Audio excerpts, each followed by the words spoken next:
Origins is one of the harder maps in the entire COD Zombie series. However, this challenge made it probably one of the hardest maps I've ever played. The Origins left to right challenge removes any sort of protection that I may have during a regular run. The rules are simple. I have to fill out this scoreboard screen in order from left to right. In other words, I can't turn on any of the generators until I build a Maxis drone, but I can't build a Maxis drone until I finish the staffs and upgrade them. Credit to Mr. Know-It-All 5353 for creating this challenge. However, there are added stakes here. When this challenge was brought to my attention by Satanic House 6420, he also challenged a friend of mine to do it as well. Well, I spent multiple streams and dozens of attempts just to fail over and over and over and over again. While in the meantime, I get this message on Discord. Motherfucker. This gave me an incredible amount of drive to not only beat this challenge, but to beat it faster than Chicken Teller. The stakes were set. I start the run by getting extra points from Quick Revive, and then immediately start on my 115 headshot challenge since they're technically not on the scoreboard, so they're fair game. Once snow starts to fall, I head into the spawn room and start frantically smacking the floor with my shovel, trying to get the ice staff parts ready to pick up later. Because in Origins, once they're dug up, they never despawn. This will also allow me to get extra points and different weapons early game. I eventually get a free Shiva and showcase the weapon's only upside: headshots. I could go for the 1-inch punch, but the amount of zombies needed to get them seemed a bit overwhelming with no perks, so I didn't go for them this run. I head into the excavation site and grab the gramophone, and almost take an unnecessary down due to my lack of scope. I grab an MP40, shoot down this passenger plane, get the black record, and open the underground just to be safe. I somehow remember to grab the gramophone even though my memory is not my strong suit, and I start on Gen 6. Now, technically Gen 6 should be the last thing that I do, but since it's the only way to get the first fire staff piece, it is allowed in this case only. Also worth mentioning, I'm only allowed to use classic guns. This means I get to rely heavily on IPS and ABH to save me from last second deaths. Anyway, I complete Gen 6, get the fire staff part, and finish my headshots for the free papped weapon. This could be another run killer because the Weevil is usually considered to be dog shit, but in this case I get the ICR just in time for the Panzer to come around. I grab the middle staff part, and now it's time to deal with the Panzer. Now everybody knows the Panzer's usually a pain in the ass on this map, but it's even more difficult when you don't have Jug or Quick Revive because his fire attack can kill you in one burst. Alternatively, if you get grappled, you might as well kiss the entire run goodbye. After that fight, I grab the third fire staff part and head directly to the tunnel for the gem. I head back to the mound and rotate the discs early, which is a big deal for me because it implies that I too am capable of learning from my mistakes. Now, I consider this the first hard part.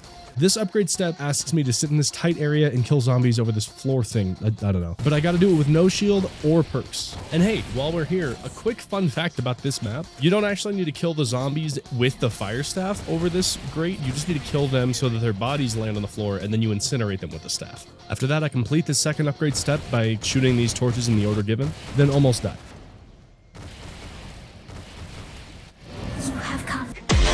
I head back to the excavation site to shoot the orb and head to the fire tunnel and spawn to finish up the staff.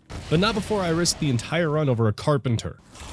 Can we all just pretend that we didn't see that? Now, before we move on, I decide to finally hand all of my money over to the IRS with hopes of receiving a small loan of 1 double tap.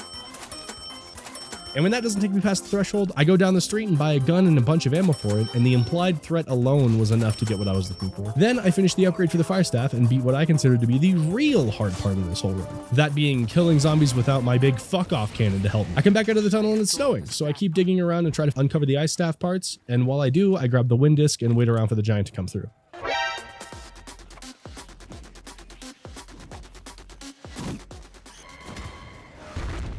Motherfucker. Fortunately, I wasn't fast enough to get Thor's wind staff part, and to cope, I went to go claim my free double tap. Then this Panzer jump scared the shit out of me, and I got to Odin in time for the first wind staff part.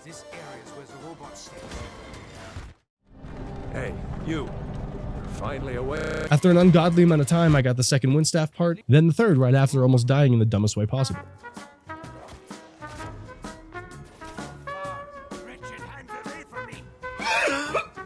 I head through the wind tunnel, grab the wind gem, and build the staff finally.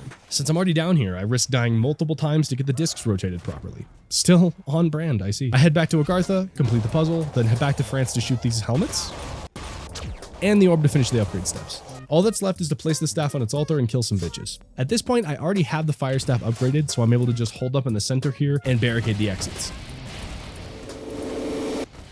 with exception to 1 or 2 red screens. I decided to get the gem first this time, which I hope isn't a complete breach in this challenge's rules, but then I make my way over to the tank to collect the lightning staff parts. You gotta use the tank. Did you forget what you were doing? Hello? I grab the first part, then hop back on the tank for the second, and try to make it back in time for the third, and the game just doesn't let me. Just like usual. Anyway, another 2 trips around the entire map with the tank, and the last zombie that I've been holding spawns in front of me. I know, Dave. Pretty disappointing. I finally get the 3rd staff piece and head straight to building it. I get a lucky zombie blood and then put the cords for the 1st step. And since I've been flicking these switches all game, I only need to adjust these 2. I rotate the discs and shoot the orb, then place the staff on its altar and grab the wind staff for a change of pace. Anyway, now it's time for the ice staff. And since I've excavated all of the parts already, I just gotta run through and get them all. One of Maxis's broken staff pieces. It is but a fragment of the staff. The staff parts are scattered across the site. Now, since I'm already in the area, I can head straight through the ice portal, grab the gem, come back and build it. Then head back through to complete the 1st step puzzle, with a little help from Canolium.com. I break the 3 tombstones with the ice staff, shoot the orb, then grab the wind staff to finish the upgrade. At this point, we're home free. All I have to do now is grab the parts of the Maxis drone and the shield from left to right. At this point, I've cataloged where they all are in the map, so it was pretty easy to run through and just grab them. Now we're on the generators. And since generator 1 has quick revive attached to it, I can now actually take it down and it's not the end of the run. I get another lucky zombie blood and use it to complete Gen 3, then run through toward Gen 4 and get that done as well. At this point, I don't really see the need to get jugs since there's literally 1 gen left. Yeah, what was I thinking? I go back and get quick revive, then the fire staff, which is just better in my opinion, and then which marks the end of the challenge. Not only did I finally complete this challenge, but I also beat Chicken Teller's time, which was the big deal of the entire run. Your move, chicken. And boys, I know I haven't been posting a lot, but I've been focusing a lot more on shorts and streams than actual videos so that I can take more time for real videos that you guys will enjoy. At the same time, I'm looking to find more ways to make videos that require less time and effort, so you'll see more of these hopefully soon. If you're interested in checking out the live stream, I stream every Thursday through Sunday and would love to see you around. Thanks so much.